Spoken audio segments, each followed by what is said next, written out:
विवेक, आपका क्या मंथन है?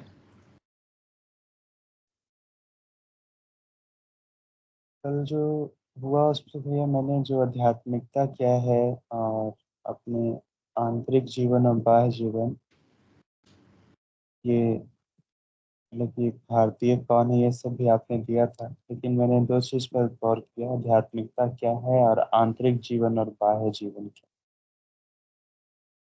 तो पूरा उसी को करते करते समय भी चला गया।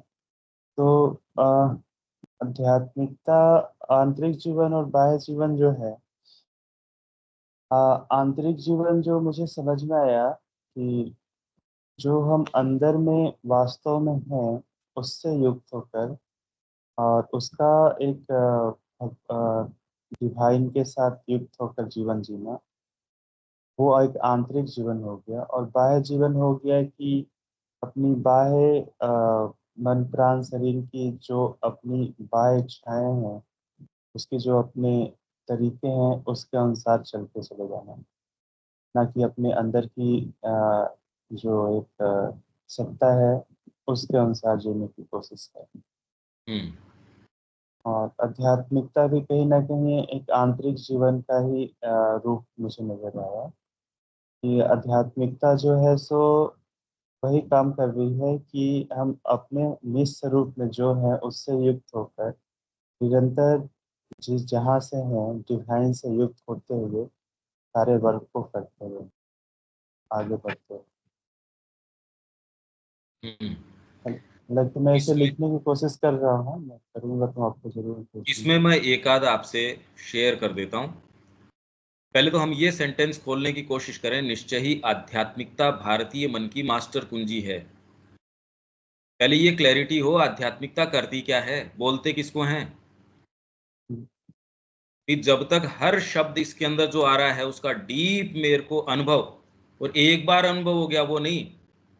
अनुभव एक ऐसी चीज है, जैसे माँ ने ये कहा कि मैंने सावित्री को जितनी बार पढ़ा उतनी बार मेरे को इसके अंदर बहुत डीप इसका जो है अनुभव हुआ, और हर बार पिछली बार से बिल्कुल अलग हुआ। और ऐसा नहीं है कि मैं पिछली बार इसको समझी नहीं थी। ऐसा लगता है श्री अरविंद ने मेरे ही जितने भी अनुभव हैं उनको यहाँ सारे को रिकॉर्ड कर रखा है। तो वो क्या कह रहे हैं, ये आध्यात्मिकता कोई वन पॉइंट गेम ऐसा कि ये सिंपलिस्टिक तरीके से ये नहीं है। आध्यात्मिक व्यक्ति भी उसको डिफाइन करता है तो भी उस समय विशेष के ऊपर वेद में यही काम किया। आपको इस समय डीप जो अनुभव हुआ, वैदिक ऋषियों ने अपने आत्मिक क्षणों को उसी तरीके से रिकॉर्ड कर दिया। वेद उसका एनालिसिस नहीं करता, वेद जो है उसका विवेचन नहीं करता। वेद तो जैसा आया वैसा का वैसा हू बहू वहां उसने लिख दिया। और वो भी कह रहे हैं कि ये व्यक्ति का लिखा हुआ नहीं है। तो आध्यात्मिकता कोई ये वन पॉइंट किसी ने एक सूत्र बता दिया और वो आध्यात्मिकता हो गई। हाईएस्ट भी जो एक्सप्रेशन है वो कभी भी इसको एक्सप्रेस कर नहीं सकता। फिर टोटल आप इस विश्व की क्या क्या चीज है, ये है क्या। आप कोई मनुष्य तक ही सीमित थोड़ी हो। आप जब आगे जाते हैं इस प्रोग्रेशन का कोई अंत नहीं है। आप अगर इसमें थोड़ा सा रिलीफ आप अपने आप को दे सको, अभी तो आप व्यवस्था जो भी आपको चारों तरफ व्यवस्था है आप सोच रहे हो भाई ये ही बढ़िया कैसे सुचारू चले, वो सुचारू के लिए नहीं हो भाई। फिर आप ये कह रहे हो हम डिवाइन है भीतर के अंदर, तो डिवाइन इस व्यवस्था से कैसे। आप खुद जब तक नहीं बन जाते, a mutual debt binds man to the supreme. Mutual debt है ये जो इसमें कह रहे हैं भाई। ये सारी चीज शुरू कहाँ कहाँ से होती है, आध्यात्मिकता को कैसे डिफाइन करें, पहले तो इस पे आओ अपने। जो श्री अरविंद कह रहे हैं हमको तो उसी के ऊपर आधार बनाना पड़ेगा, क्योंकि कोई तो हमको आधार बनाना ही पड़ेगा। अगर हम अपने आप को और दूसरी चीजों से भ्रमित करें तो हमारे पास कोई प्रमाण, कोई स्टैंडिंग ग्राउंड ही नहीं बचेगा। तो ये कह रहे हैं ये सावित्री के अंदर है, a mutual debt. Binds man to the supreme, ये ऋण है। His nature we must put on as he put ours. आध्यात्मिकता इस माहौल को तैयार करती है। We are sons of God and must be even as he. हम उसके पुत्र हैं, तो जैसा वो है वैसा तो हमको बनना ही है। His human portion we must grow divine. Our life is a paradox with God for की।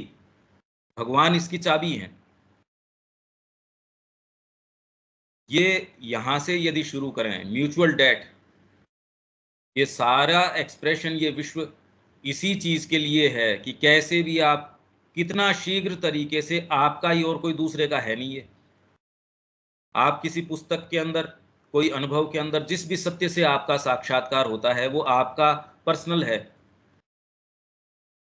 और आप उस विशेष तरीके से आप आगे चल सकते हो क्योंकि डिवाइन की ये पर्टिकुलर चीज है, वो आपको मिली है। इसमें आप कितना भी ध्यान करो, कितना भी पुस्तक पढ़ो, कुछ भी करो, पर आपकी सब्जेक्टिव चीज है वो आप ही उसको प्राप्त कर सकते हो। वो आपकी अपनी चीज है। अब इसके अंदर पहले तो आध्यात्मिकता क्या है उसमें आते हैं अपन। इसमें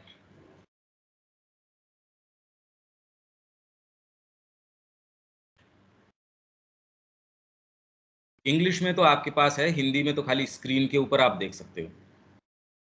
ये आप अपने पॉइंट्स बना लीजिए। ये जो हम चर्चा कर रहे हैं विवेक, इसको रोज इसके पॉइंट्स बना के भेज दिया करो।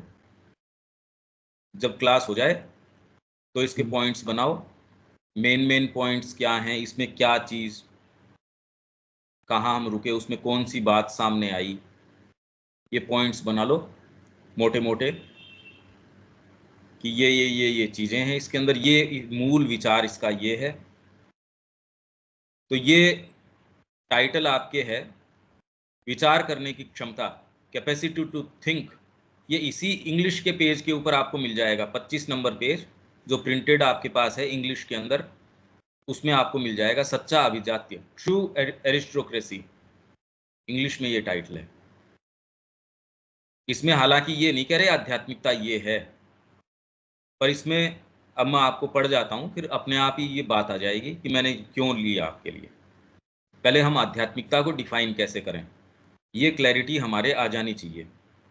मनुष्य जाति का एक बड़ा भाग विचार नहीं करता, उनमें केवल विचार संवेदन ही होते हैं। विचार संवेदन विचार नहीं करता, थॉट सेंसेशंस हैं। जैसे अर्जुन ने कहा कि वो विचार करके थोड़ी उसके उत्पन्न हुआ, युद्ध के अंदर आया था, और पर सेंसेशनल माइंड है। श्री अरविंद ने कहा कि ये पिक्यूलियरिटी है ऑफ प्रैग्मेटिक माइंड, कि वो अपने एक्शंस के परिणाम को सामने जब आते हैं तो उसके प्रति चेतता है। वो कोई प्रोफाउंड थॉट से उसने थोड़ी कहा कि कृष्ण को कि मेरे को इन दोनों सेनाओं के बीच के अंदर खड़ा कीजिए और मैं इनको दोनों को देखना चाहता हूं कि इस महासमर के अंदर, इसके अंदर आज युद्ध क्षेत्र के अंदर, धर्म क्षेत्र कुरुक्षेत्र, इसके अंदर मेरे को किन के साथ, in this holiday of fight, मेरे को किन के साथ यहाँ युद्ध करना है। वो कोई प्रोफाउंड विचार के साथ श्री अरविंद ये कमेंट्री कर रहे हैं, और दूसरे उसका क्या विवेचन कर रहे हैं इसका कोई अंत नहीं है, और हम इस स्थिति में है नहीं, इसलिए हमको ये आधार स्वीकार करना पड़ेगा। उनमें केवल विचार संवेदन ही होते हैं। आपके जितने विचार, जितनी सारी चीजें, मनुष्य जाति का एक बड़ा भाग विचार नहीं करता, दे डू नॉट थिंक। उनमें केवल विचार संवेदन ही होते हैं। इसलिए व्यापार करता आदमी भी कह देगा मैं जानता हूं, आध्यात्मिकता के बारे में बता देगा, टेक्नोलॉजी आपको सीखनी है तब तो देखो उसमें जाना पड़ेगा। हाँ, आध्यात्मिकता की मैं बता दूंगा तेरे को, सारी चीजें बता दूंगा। शेष का एक बड़ा भाग संभ्रमित रूप से विचार करता है, मनुष्य जाति का बड़ा भाग, और जो बाकी बचता है वो क्या, कंफ्यूज्ड है, संभ्रमित रूप में विचार करता है, और कामनाओं, पक्षपातों, आवेगों, पूर्व निर्णयों, पुराने मतों, पूर्व धारणाओं को शुद्ध और तटस्थ विचार में मिला देता है। हम इसमें हैं या नहीं है, पहले तो ये इंट्रोस्पेक्शन करो, हम कौन से वाले को बिलोंग करते हैं। पहले वाले को करते हैं या दूसरे वाले को करते हैं। हाँ, ये अगर हम मान के बैठ गए नहीं हम तो इन दोनों को ही नहीं बिलोंग करते, आप ये भी मान सकते हो, पर उसमें फिर आपको डिलीवरेंस नहीं है, आगे जाने का मौका नहीं है, आप वहीं अटके रहोगे। जैसे रोग है, तुरंत आपको पता चला और उसके ऊपर काम करके उसको ठीक कर लिया। शेष का एक बड़ा भाग, शेष जो बसती है मनुष्य जाति, बड़ा भाग तो क्या है, विचार नहीं करता, उसके खाली थॉट सेंसेशंस हैं। बाकी कुछ छोटा भाग बचता है, उसका भी बड़ा भाग, 100 में से एक बचा, उस एक के अंदर से भी उसके जीवन का ज्यादातर हिस्सा संभ्रमित रूप में विचार करता है। कंफ्यूज तरीके से एक चीज कह देंगे, हम साइकी की शिक्षा चाहते हैं, उसकी दूसरी बातें वो वाली करेंगे जो इसी चीज का खंडन करते हैं। तो कंफ्यूज्ड चीजें हैं। ये कंफ्यूजन हमारी चेतना में नहीं रहना चाहिए, क्योंकि आपके कर्म जो हैं आपके विचार से उत्पन्न होते हैं। अगर विचार कंफ्यूज्ड होगा तो कर्म कंफ्यूज्ड होंगे, ये नहीं रोका जा सकता। इसका प्रमाण मनुष्य जाति किस तरीके से ऑपरेट कर रही है वो आप देख सकते हैं। संभ्रमित रूप में विचार करता है और कामनाओं, ये भैया, हाँ ये थोड़ा उनमें केवल विचार संवेदन ही होते हैं, उसको बताइए हाँ तो विचार संवेदन समझ नहीं आया। हाँ, विचार संवेदन, इसके अंदर जैसे आपके सेंसेस के संवेदन क्या होते हैं वर्तमान में, जैसे आंखों से आप देखते हो तो उसको सेंसेशन बोलते हैं, शरीर से टच करते हो तो सारा जीवन अभी इसी के इर्द गिर्द सब टोटल जीव का जो सेंसेशन है आपके ओर का, तो अभी बुद्धि के जो विचार उठते हैं वो किससे उठते हैं, कामनाओं, पक्षपातों, आवेगों, पूर्व निर्णयों। आप विज्ञान की बात करेंगे, पर विज्ञान का हम पढ़ के गए हैं कि unscientific spirit of the scientist. आप किसी डॉक्टर के पास जाएंगे, उसको ये कहेंगे मेरे पेट में दर्द है, वो आपकी बात मान लेगा। मेरे सिर के अंदर दर्द होता है, कब होता है, सुबह उठता हूं तब होता है, या धूप में गया तब हुआ। हाँ ठीक है, मैं आपको दवाई लिख के देता हूँ, बड़ा सीरियसली आपको कि हाँ सच बोल रहे हो। वही आप उसको ये बोलो कि रात को मेरे को माँ के दर्शन हुए, ग्रीन लाइट नजर आई या पिंक लाइट नजर आई, साइकिक बीइंग है वो आया मेरे पास, तब से मैं बहुत डीप पीस अनुभव कर रहा हूँ, मेरे सारे हाथ पांव में नम्बनेस आ गई, या मैं ऐसा महसूस कर रहा हूँ। तो श्री अरविंद ने कहा यदि आप उसको ये कहते हो तो पहले तो आपको वो समझाने की कोशिश करेगा, और यदि आप थोड़े से दृढ़ हो तो मुंह बिचका के आपकी तरफ और अपनी उसमें प्रयोगशाला के अंदर घुस जाएगा कि ठीक है भाई, तुम्हारी बातें मेरे को समझ नहीं आ रही, तुम जानो तुम्हारा काम जाने। तो ये उसका तो साइंटिस्ट है या डॉक्टर है। तो ये विचार संवेदन, आपको लगता है आप विचार कर रहे हैं, तो आपकी कामनाएं, पक्षपात, आवेग, पूर्व निर्णय पहले से तय करके बैठे हो आप। इस शिक्षा पद्धति में तो ये है पूर्व निर्णय। शेष का मतलब मनुष्य जाति का बड़ा भाग तो विचार नहीं करता, शेष जो करता है, शेष जो बचता है वो भाग संभ्रमित रूप में विचार करता है, कामनाओं, पक्षपातों, आवेगों, पूर्व निर्णयों, पुराने मतों। और ये क्या क्या होते हैं आप इसके ऊपर थोड़ा ड्वेल करके देखिए कि कैसे हमारे जीवन में ये हमको परेशान कर रहे हैं।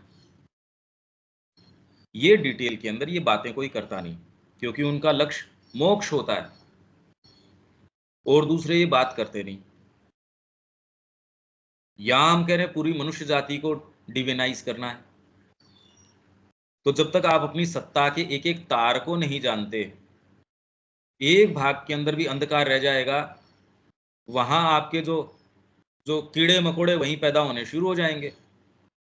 जिस भाग को आप क्लीन नहीं करते उधर से कौन कौन सी चीजें आपके मकान में प्रवेश कर जाएंगी, पुराने मतों, पुरानी चीजें आपकी, अरे तो पुराने थे यार वो, नई वाली। इसीलिए पेरेंट्स के अंदर और बच्चों के अंदर आप ठोक पीट के उसी, हम उस समय बिजनेस करते थे तो ये होता था, तो आज नहीं है ना वो, तू ये क्यों नहीं समझता, वो उसको ढीला छोड़ना ही नहीं चाहते।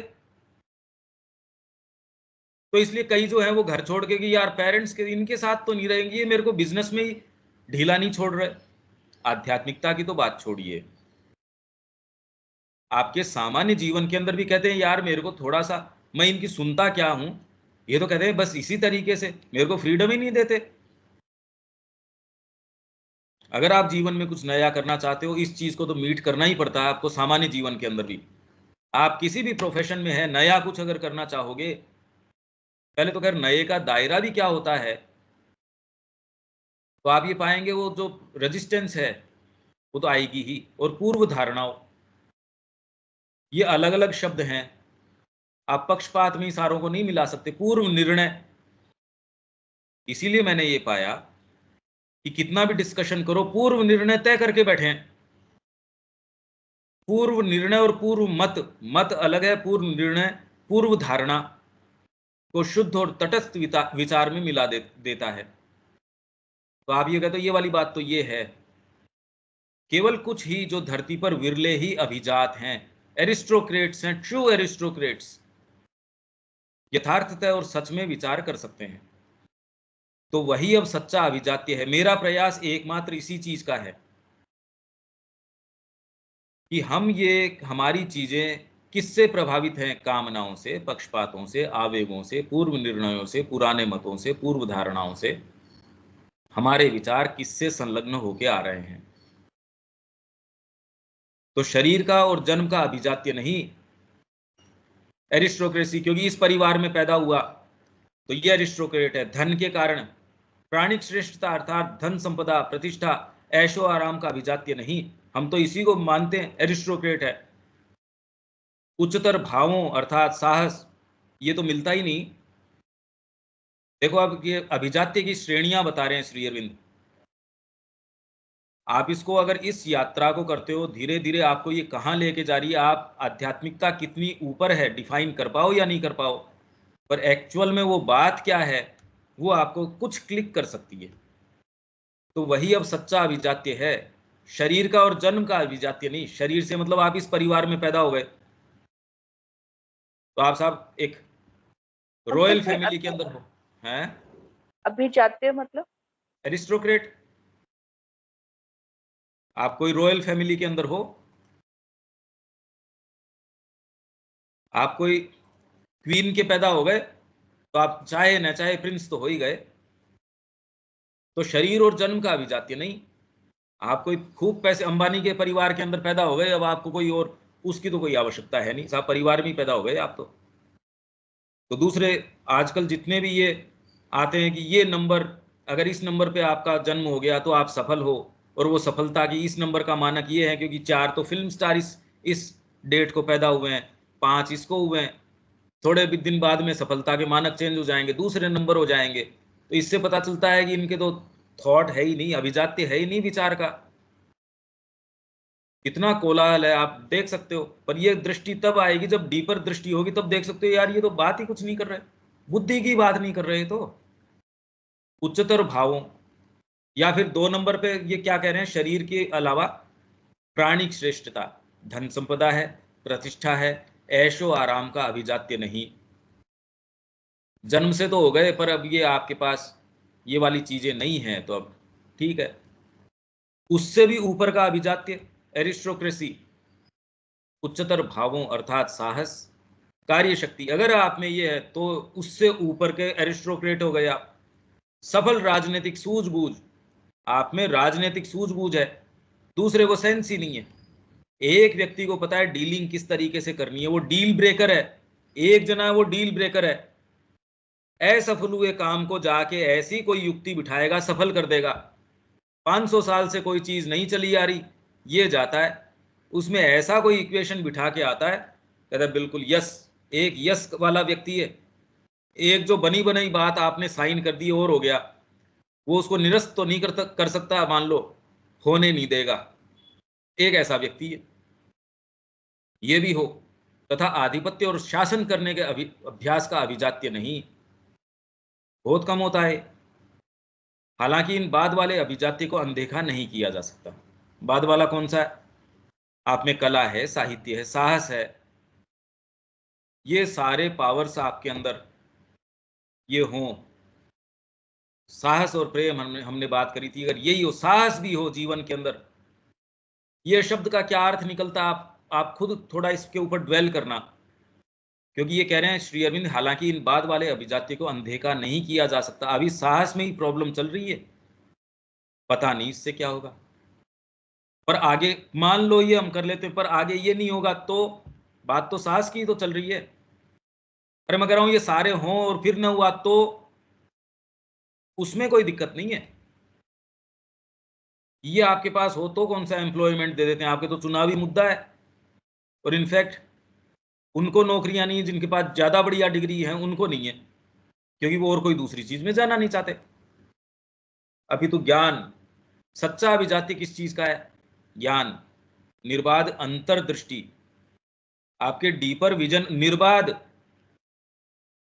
कहीं बाधा नहीं आ रही। अभी तो आपके शरीर की बाधा आ जाएगी, मन की बाधा आ जाएगी, प्राण की बाधा आ जाएगी, निर्बाध नहीं आ सकती है। अगर ये आ भी जाती है आपके कोई टाइम, इंट्यूशन या कोई चीज, मैं कह रहा हूं डीपर पावर्स हैं, डीपर चीजें हैं, तुरंत में अगर किसी के आ भी जाती हैं तो मॉडिफाई होती है, चीजें मॉडिफाई होती है उसमें।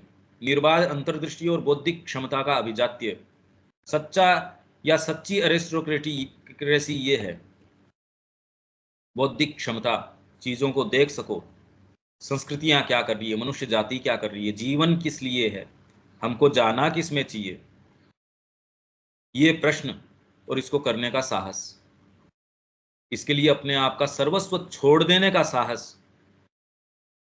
भाई उसमें कुछ मिलेगा तब ये वाला छोड़ दूंगा, सामने कोई चीज मोहताज नहीं है, आपका इंतजार नहीं कर रही कि आप कब छोड़ो तो उसको फायदा हो। इसलिए अगर आप अपनी सिक्योरिटी वो चीज रखते हैं, हायर चीज नहीं मिलेगी। आकाश में तभी उड़ोगे जब आप यहां धरती को छोड़ोगे, तो आकाश में उड़ोगे। एक पांव मैं इस पे रख लेता हूं और आकाश का भी अनुभव ले लेता हूं, नहीं होगा, ये नहीं हो पाएगा। यह प्रकट होता है, हालांकि अब तक यह प्रकट नहीं हुआ है, और मानव समाज की किसी भी भावी व्यवस्था में यह स्वभावगत असमानता एक महत्वपूर्ण भूमिका निभाएगी, जो कि अभी तुरंत में पता चल रहा है। मानव समाज की भावी व्यवस्था में तो आपको जिस चीज से डर लग रहा है, मैं कह रहा हूं ये व्यवस्था तो आएगी ही। ऐसे लोग, ऐसी सोसाइटीज होंगी जो ट्रू एरिस्टोक्रेट्स होंगे, जो विचार कर पाएंगे, सोच पाएंगे, पर यह स्वभावगत असमानता, स्वाभाविक रूप से असमानता आ जाएगी। आप ये कहते हैं कि मेन स्ट्रीम में कैसे जाएगा, मैं कह रहा हूं ये तो कह रहे हैं या असमानता आएगी इसके अंदर, वापस वही व्यक्ति कैसे बन जाएगा? आपने कल्टीवेट किया उसको, आपने उसको अच्छा संगीत सिखाया है, वो उसको कैसे भूल जाएगा? ये आप सोचिए। जब आप अच्छी विद्याएं भी आप सिखा रहे हो, जैसे आपने साइकिल चलाना सिखा दिया, तो आप कह रहे चाह के भी गिर नहीं सकते आप, नींद के अंदर भी आप अगर चलाओगे या कुछ भी है तो भी आप इसमें इतने पारंगत हो, गलत नहीं गिर होगे। यहां आप उसको एक चेतना के अंदर दूसरा आयाम दे देते हैं और फिर ये प्रयास कर रहे हैं, तो उसका उत्तर तो ये मिल जाता है। मानव समाज की मतलब अभी तक ये नहीं है, इससे जो मैं बार बार कह रहा हूं, हम वहम न कर बैठें। हालांकि अब तक ये प्रकट नहीं हुआ है, ये श्री अरविंद कह रहे हैं। तो ये क्या कह रहे हैं, पहले तो इसका विचार करें। और मानव समाज की किसी भी भावी व्यवस्था में यह स्वभावगत असमानता स्वाभाविक रूप से ही असमान हो जाएगी। असमानता किस चीज की? आप कहेंगे यार डे लाइट की जैसे नजर आ रहा है, ये दूसरे को ये बात नजर नहीं आएगी, तो ये एक स्वभावगत असमानता उत्पन्न हो गई। ये महत्वपूर्ण भूमिका निभाएगी, क्योंकि जिसको ये नजर आता है वो फिर बाद में ये कोशिश करेगा जो हम रोज सुबह कोशिश कर रहे हैं, और गुडविल से करते हो आप, इसमें कोई दूसरा भाव ही नहीं हो सकता। और वो इसलिए आपको लगता है क्योंकि भीतर से आपको ये लगता है हाँ ये करना चाहिए। यहां तक मेरे ख्याल से, हाँ, इन टर्म्स का मंथन आप अपने स्तर पे कीजिए, जहां हम इसको लीड कर रहे हैं वो धीरे धीरे आ जाएगा। यहां तक तो बात ठीक चल रही है देविका जी। हाँ जी पंकज भाई। इंग्लिश का टेक्स्ट तो है आपके पास, वो आप देख सकते हाँ, हैं। हाँ, हाँ। तो ये विचार के रूप में क्या आप इसको देख पा रहे हैं कि ये जो श्री अरविंद कह रहे हैं, क्या आप महसूस करते हैं इस बात को? हाँ जी पंकज जी, बिल्कुल नई चीज है ये। इसके बारे में कभी सोचा ही नहीं, हाँ इन विचारों के बारे में। हाँ, अब इससे आगे चलते हैं अपन। बुद्धि से ऊपर अन्य क्षमताएं, शक्तियां हैं। अभी तक तो ट्रू एरिस्टोक्रेसी पे भी नहीं आए। अब बुद्धि से ऊपर की क्षमताएं हैं, जो बार बार रोज जिसके ऊपर मैं विचार कर रहा हूं, बात कर रहा हूं। मैं कह रहा हूं ये शक्तियां इतनी ज्यादा पोटेंट हैं, इतनी शक्तिशाली हैं। जैसे विचार करने की शक्ति। अगर आपके अंदर विजुअलाइजेशन की, एक व्यक्ति जाता है, ओपन लैंड है, उसको देखता है, उसमें विजुअलाइज कर लेता है, और इतने बेस्ट तरीके से उस स्थान के अंदर, जैसे कोई डिजाइनर है, आपको मकान की डिजाइन बना देगा। और कई मकान आप ऐसे भी देखते हो, यार इतनी बड़ी जगह तूने खराब कर दी और कितना वेस्टेज है इसके अंदर। और वही जो प्लानिंग वाला व्यक्ति है, जिसके अंदर थोड़ी सी भी एक क्षमता है, थोड़ी सी जगह में इतना अच्छा घर आपको प्लानिंग बना के देगा। आप कहेंगे जिधर हाथ दो वहां सुविधा मिल जाती है। यहां जहां जो चीज होनी चाहिए बिल्कुल वहीं की वहीं मिलती है। स्पेस का इतना जबरदस्त यूटिलाइजेशन है, इतना कंफर्टेबली जीते हो आप उसमें, और इतना उसमें एनर्जी एफिशिएंट है, वेस्टेज नहीं। दूसरा है इतना वेस्टेज, इतनी जगह खराब कर दी, न उसकी कोई एस्थेटिकली कोई चीज, इतना खराब। ये तो खाली एक थोड़ी सी कैपेसिटी आप में हो तो ये फर्क पड़ सकता है। बुद्धि से ऊपर अन्य क्षमताएं, शक्तियां हैं, जिन्हें अब व्यापक रूप से आध्यात्मिकता शब्द में शामिल कर लिया जाता है, पर है नहीं। आध्यात्मिकता इससे और ऊपर की चीज है। इसीलिए जो क्षमताएं कल हम चर्चा कर रहे थे, कि चाहे शरीर पे हो, चाहे मन पे हो, प्राण पे हो, आप अपनी इशारे मात्र से, जो एक बाड़े के अंदर आपने इकट्ठे किए, उनको कैंसर है, हाथ हिलाया, जिनके जो जो बीमारियां हैं सारी आपने मेट दी। ये आध्यात्मिकता नहीं है। इसका आध्यात्मिकता से कोई संबंध नहीं है। इनफैक्ट यदि आध्यात्मिकता नहीं हो तो ऐसे व्यक्तियों का अंत बहुत पीड़ादायक होता है, बहुत ज्यादा तकलीफदायक होता है। हम जनरली इन क्षमताओं को, शक्तियों को, हमारे शरीर में बहुत बहुत शक्तियां हैं, क्षमताएं हैं, हमारे प्राण के अंदर हैं, मन के अंदर हैं। मन के अंदर एक पद्धति कोई आती है, पूरा विश्व उसके ऊपर, देखो एक विचार, और वो स्लोगन बन जाता है, नारा बन जाता है, देश की दिशा चेंज कर देता है। तुम मुझे खून दो, मैं तुम्हें आजादी दूंगा। अब ये तो कोई एक सामान्य सी बात है, अभी कहो जाके, कोई फर्क पड़ता है क्या? तुम मुझे खून दो, मैं तुम्हें आजादी दूंगा, मजाक और करेंगे। आप ये देखिए, वंदे मातरम, क्या बात है इसके अंदर? ऐसा सच आत्मा की पावर आ गई इस चीज के अंदर, इस शब्द के अंदर क्रांति ला दी इस शब्द ने। और यूं आप कितना भी ग्रंथ लिख दीजिए, क्रांति कहाँ आती है? खुद के ही जीवन में नहीं आती। ये शक्तियां हम सबके अंदर लेटेंट हैं। आपको इसके लिए इंतजार करना पड़ेगा, आपको धीरे धीरे आपको तैयार करना ही पड़ेगा। इसका कोई शॉर्टकट नहीं है।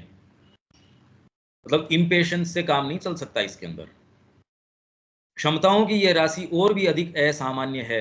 ये वाली जो राशि है, आपको भीतर का नजर आ जाना, आपको ओकल्ट तरीके से चीजें नजर आ जाना, आप में अच्छे विचार आना, आना ही नहीं, आप मासेस के अंदर उसको ट्रांसमिट भी कर देते हैं, ये शक्ति भी होना, ये सारी हो सकती हैं। ये अधिक असामान्य है। और वैचारिक अंग से उच्चतम में भी अधिक अपूर्ण रूप से ही विकसित होती है। जो माइंड से बहुत ज्यादा सुरुचिपूर्ण है, उनके अंदर भी ये वाली फैकल्टीज ज्यादा नहीं होती, अपूर्ण रूप से विकसित होती है।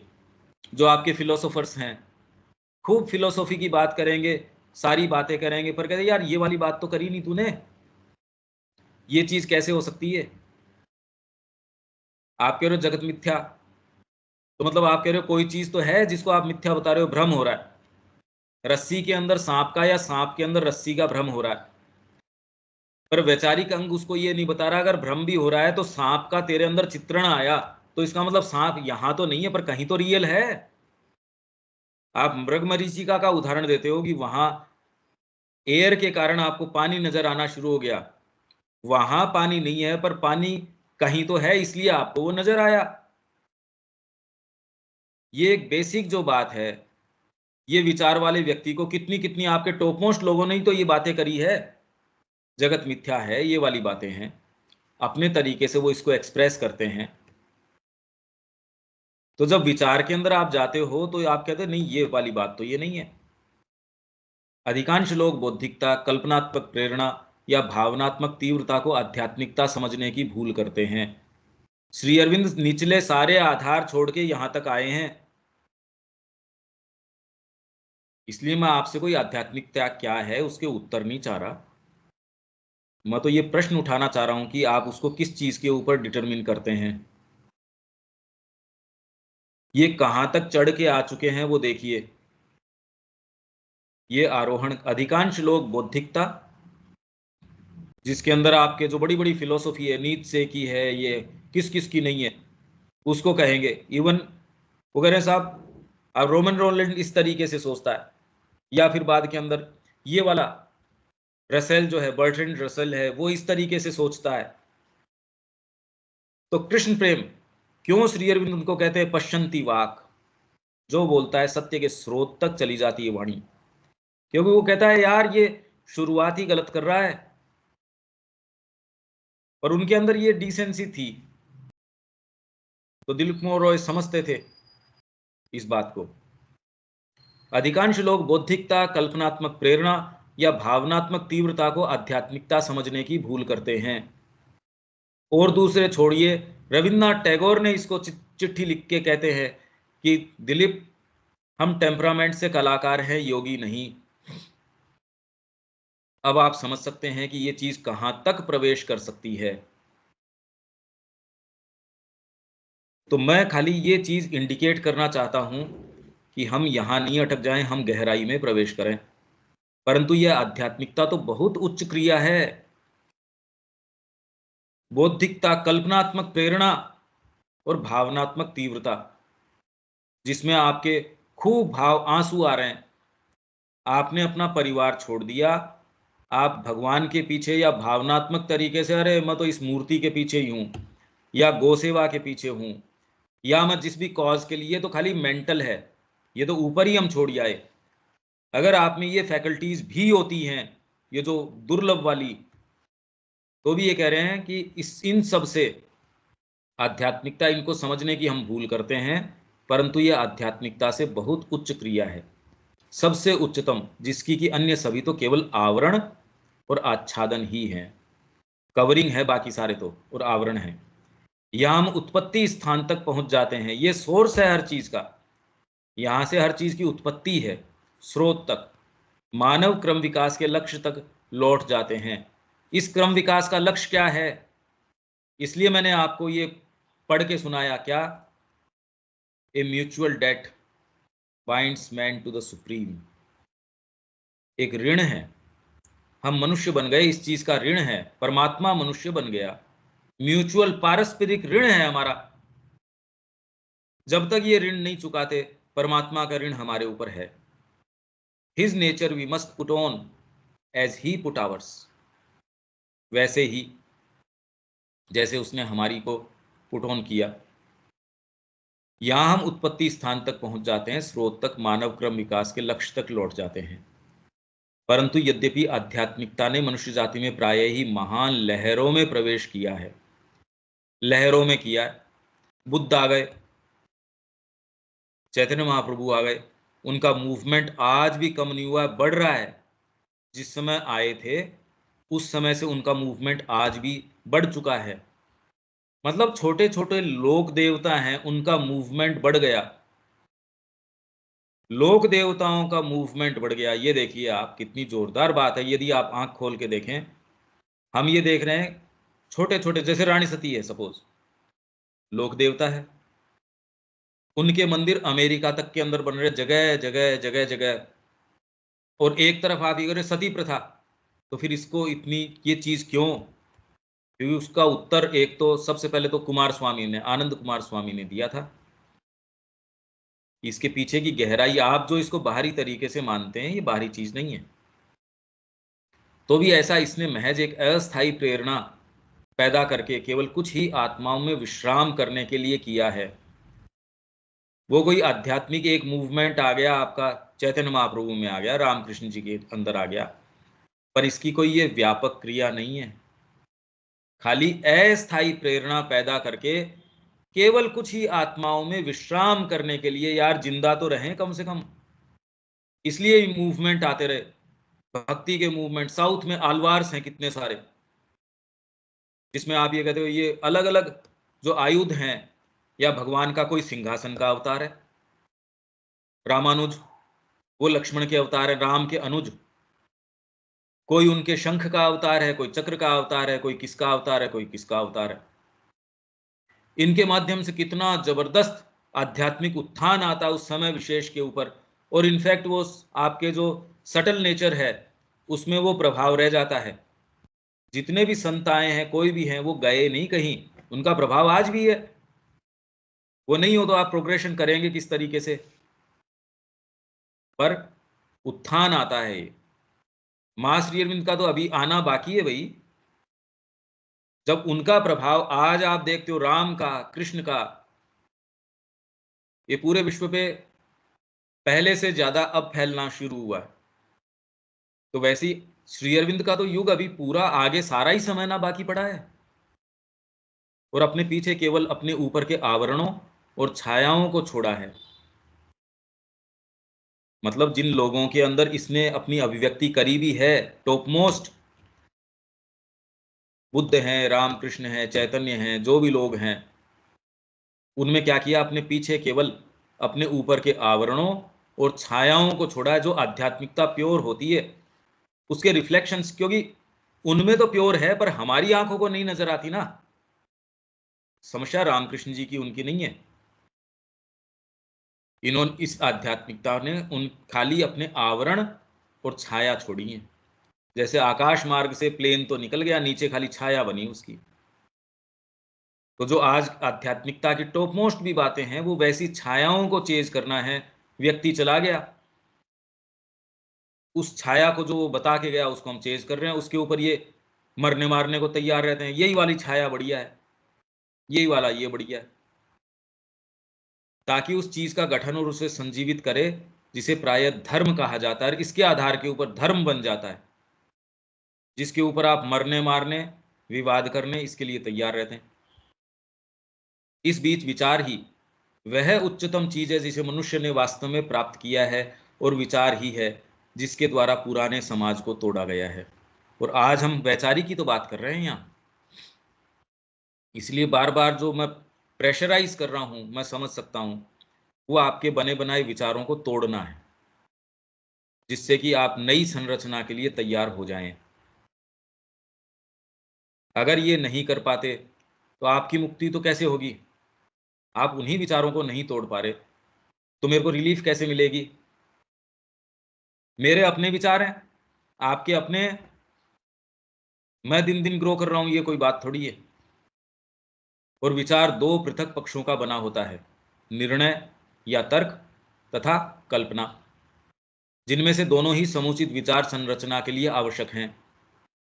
खाली कल्पना ही करते रहो, विचार पे नहीं आओ तो भी नहीं। मानव जाति की पुरानी व्यवस्था को एक और विज्ञान, दर्शन और आलोचना द्वारा, दूसरी ओर कला, काव्य और आदर्शवाद द्वारा खोखला कर दिया गया है, और अब वह ढह रही है। अब इसका क्या अर्थ समझें हम? मानव जाति की पुरानी व्यवस्था को एक और विज्ञान, सारा ही विज्ञान आ गया इसमें, तो इसमें ये तो है नहीं कि यही वाला विज्ञान या ये वाला दर्शन, फिलोसफी और आलोचना। आलोचना मतलब किसी को क्रिटिसाइज करना नहीं, पर समालोचना करना, एनालाइज करना द्वारा। तथा दूसरी ओर मतलब आपके ब्रेन के दो हिस्से हैं, एक एनालिटिक पार्ट है और दूसरा इमेजिनेटिव पार्ट है। दो हिस्से होते हैं हमारे ब्रेन के, किसी के अंदर कौन सा थोड़ा सा ज्यादा डेवलप होता है। इसीलिए सारी सर्वांगीण एक्टिविटीज इसलिए इंपॉर्टेंट है। हालांकि आपका जैसा इंक्लिनेशन होगा, प्रिडोमिनेंस उसी की रहेगी। दूसरी ओर कला, काव्य और आदर्शवाद द्वारा खोखला कर दिया गया है, और वह अब ढह रही है। अब ये कैसे ढह रही है भाई? कला ने खोखला कर दिया, काव्य ने खोखला कर दिया, आदर्शवाद ने मानव जाति की पूरी व्यवस्था को खोखला कर देने का मतलब है उसने अपनी अभिव्यक्ति करके बता दी कि मैं ये हूं। तो आगे आने वाली संस्कृति के अंदर ये पीछे ही वाली चीजों की आप दलील देते रहोगे, कितनी भी विशाल रही हो, वो पीछे के थे। वी बिलोंग टू, जो आने वाले नून से उनको बिलोंग करते हैं, न कि पास्ट डॉन्स को। पीछे जो उषाएं गई उसको बिलोंग नहीं करते हम, जो नून से आने वाले हैं हमारे सामने उनको बिलोंग करते हैं हम। तो पीछे वाली जो चीजें, पुरानी व्यवस्था, अब तो वो ढह रही है। विज्ञान है उसके अंदर, भाई आप नहीं करोगे, कोई भी करेगा, पर नया विचार कैसे रोक लोगे? पूरी मनुष्य जाति भी रुक जाएगी तो श्री अरविंद के विचार को कैसे रोक लेगी? वो तो आएगा। उसमें अगर एक जना पुरानी भी उसका, व्यवस्था भैया, हाँ, ये पुरानी व्यवस्था जो मानव जाति की है, उस पुरानी व्यवस्था को थोड़ा सा बोलिएगा। इस पुरानी पुरानी व्यवस्था, व्यवस्था हाँ, तो ये तो पुरानी व्यवस्था तो सारी की सारी इसके ऊपर ये मान के बैठी है भी इससे मोक्ष हो जाए अपना। अगर टॉप मोस्ट भी आप बात करो तो वो अचेतनता के ऊपर है, इसलिए सारी पद्धति अभी तक तो मोक्ष की ओर है। पुरानी व्यवस्था मान ही नहीं रही कि दिव्य चेतना का अवतरण, या जो श्री अरविंद भावी यहाँ आगमन मनुष्य का या दिव्य मानव की बात कर रहे हैं, वो अब है नहीं। कोई आदर्शवाद अब ठहर ही नहीं रहा। कौन से देश के अंदर आप आदर्शवाद देख रहे हैं कि जहां आप कह रहे हैं यहाँ लोकतंत्र काम कर रहा है? हाँ, अच्छा है, क्योंकि आपके पास कोई दूसरा है ही नहीं ना उपाय। उसमें आप कह रहे हो भाई इन कमियों को हम ठीक कर देंगे तो ये आदर्श हो जाएगा, और तो कह भी क्या सकते हो? काव्य, जो आज तक का भी काव्य गया है पीछे, और उसमें आप टॉप मोस्ट भी अगर देख लोगे तो भी नया काव्य जो श्री अरविंद ने दिया है, सावित्री, वो आश्वासन किसी और दूसरी चीज का देता है। इसलिए जब माँ श्री अरविंद से मिली तो मिलते ही माँ क्या कहती है? ही हूं वी सॉ यस्टरडे। उनकी उपस्थिति मात्र इस चीज का आश्वासन है कि जिन चीजों के सपने देखे गए थे, माँ ने जिन चीजों की आशा करी करी थी, उनकी उनके बारे में अब पूरी सर्टिट्यूड है, होप नहीं। जिनको हम मिले हैं कल, whom we saw yesterday, उनका धरती के ऊपर होना, श्री अरविंद का होना मात्र इस चीज का प्रमाण है कि जिन चीजों की मनुष्य जाति ने पहले अपने समय से आशा करी थी, उसका समय अब आ गया है। God, freedom, light, immortality. पुरानी व्यवस्था किसके ऊपर है? अचेतनता के ऊपर। हमको अभी तक क्या पाना है? ज्ञान, प्रेम, एकता, सामंजस्य। ये सारी चीजें अभी तक मनुष्य जाति को पता नहीं। युद्ध आज भी नियम बना हुआ है, अभी तक युद्ध का नियम गया नहीं है मनुष्य जाति से, वो नियम आज भी है। तो पुरानी व्यवस्था तो है, आगे युद्ध की क्या आवश्यकता है? आज मनुष्य जाति इकट्ठी होकर कहे नहीं हम युद्ध नहीं करेंगे, इनके बस की है क्या? मेरे अपने बीइंग में अंतर विरोध है, मन प्राण शरीर के बीच के अंदर खुद के तालमेल नहीं है, तो मनुष्य जाति के अंदर तो आएगी ये चीज। इसीलिए मैंने कहा सारे उन्हीं भागों के बने। जैसे ही दूसरा भाग, सारों के सारे ही भाग हैं, तो माँ ने कहा मैं भी उसी चीज की बनी हूं जिसके तुम हो। अंतर है खाली चेतना का, पर ये तो बहुत बड़ा अंतर आ गया। इस चीज को हम क्वांटिफाई कर नहीं सकते, इसलिए हम कहते हैं पता नहीं इसका। ठीक है, चेतना को हम मानते हैं, पर ये, क्योंकि वो इतनी इंपॉर्टेंट है ही नहीं। और आगे आने वाला समय है विश्व का, मानव जाति का, वो इस पे आधारित होगा। जो सपने इसने देखे थे, सच्चा ज्ञान, सेवन फोल्ड इग्नोरेंस से सेवन फोल्ड नॉलेज, आप वास्तव में क्या हो, चैत्य विधान आना ही चाहिए। अभी पुरानी व्यवस्था चैत्य विधान की कोई बात ही नहीं कर रहा कि उस आधार के ऊपर क्या आपका न्याय तंत्र हो सकता है? क्या उस आधार पे शिक्षा हो सकती है? क्या उस आधार के ऊपर पूरी आपकी, नवजात जी कहते थे आगे आने वाली पॉलिटिक्स है वो सेवा की नहीं होगी, साधना की पॉलिटिक्स होगी। कैसे? पुरानी व्यवस्था थोड़ी रहेगी कोई। तो पुरानी व्यवस्था ने तो अपने आप को खोखला करके दिखा दिया है। उसका उस समय आवश्यकता थी, वो उसने सर्व कर दी।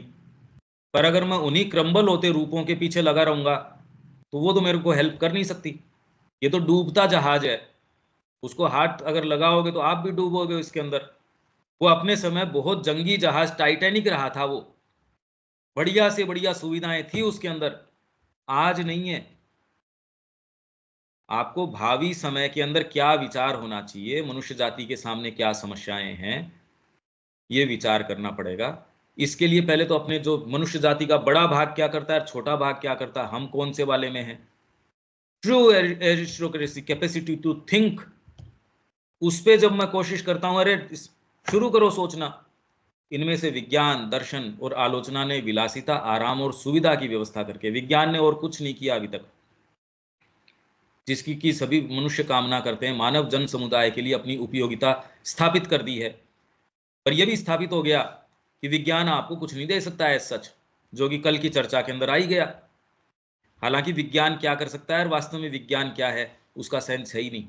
वो भी खाली श्री अरविंद कहते हैं कि वो, क्योंकि आप ये कह देते हो आध्यात्मिक व्यक्ति कहता है मेरे को विज्ञान से मतलब नहीं है, तो भी काम तो ले ही रहे हो आप उसको। अरे भाई क्यों नहीं लेना चाहिए।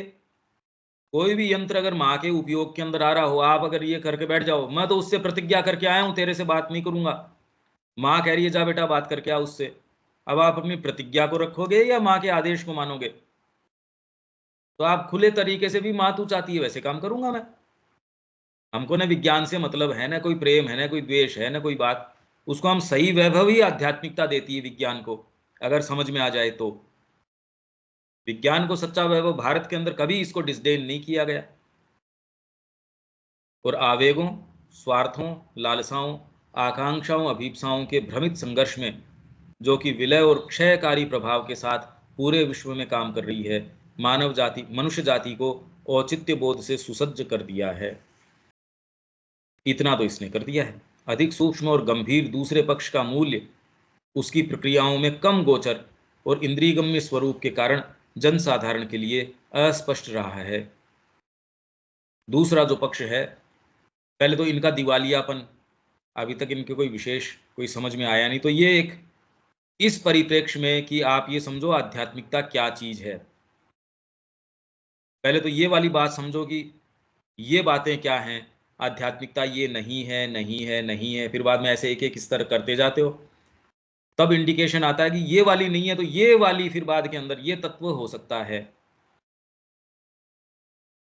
यहां तक बात ठीक है कि आध्यात्मिकता क्या है इस प्रश्न का। अब इसमें तो कोई से भी हम जो उत्तर दे रहे हैं उसका तो कोई संबंध ही नहीं है इस बात से, उसके अंदर कि वास्तव में आध्यात्मिकता क्या हो सकती है। अभी भी इतनी इससे थोड़ी होगा कोई। ये तो पहले आपको ये देखना पड़ेगा कि मेजॉरिटी ऑफ ह्यूमैनिटी ये सोच रही है, कुछ भाग ये सोच रहा है, उनमें से कुछ के अंदर ये क्षमताएं विशेष कुछ हैं, और उससे भी कोई आध्यात्मिकता तो बहुत ज्यादा ऊपर है, लोग उसको उससे भ्रमित कर बैठते हैं, ये कह रहे हैं श्री अरविंद। तो आप इसका थोड़ा अपने स्तर के ऊपर कि भाई ये क्या है, ये मंथन कीजिए।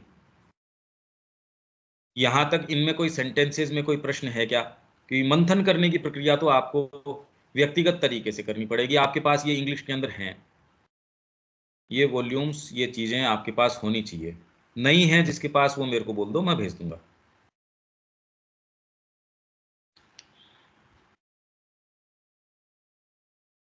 विवेक, टेक्स्ट में तो वैसा कोई प्रश्न है नहीं, बाकी विचार करने के बाद देखते हैं। हाँ, ये विचार करना कि हम कहाँ कौन से पूर्व निर्णयों, पूर्व मतों, पूर्व धारणाओं, पक्षपातों कौन से वाले हैं, ये हैं कौन से, पहले ये तो समझें। भाई दो एटीट्यूड है, इधर तो आप ये मान के बैठो नहीं नहीं मैं इनसे मुक्त हूं, हाँ ये मान सकते हो। पर अगर वास्तव में आप ये आगे जाना चाहते हो तो आप ये कहिए यार कहाँ अटके हुए हैं, ये संदेह नहीं, पक्का है कि अटके हुए हैं। और ये आपको ही नहीं, ये मेरे को भी प्रश्न करना चाहिए, ये हर जने को प्रश्न करना चाहिए, क्योंकि सत्य इतना ज्यादा वास्ट है कि रोज आपको नए रेवलेशंस आते हैं। आप वही व्यक्ति कैसे रह सकते हो जो कल थे, और नहीं रहना चाहिए। जब आपके पास उन्नति के इतने आयाम हैं, इतनी सारी चीजें, तो वही व्यक्ति क्यों रहो भाई, जो मैं कल था वही आज हूं, किस लिए, क्या आवश्यकता है इस चीज की। हाँ देविका जी, कोई बात है क्या इसके अंदर? किसी के भी कोई बात है इसमें देविका जी? इसमें जो नहीं फिर मेरे माइंड हाँ जी रविकांत जी।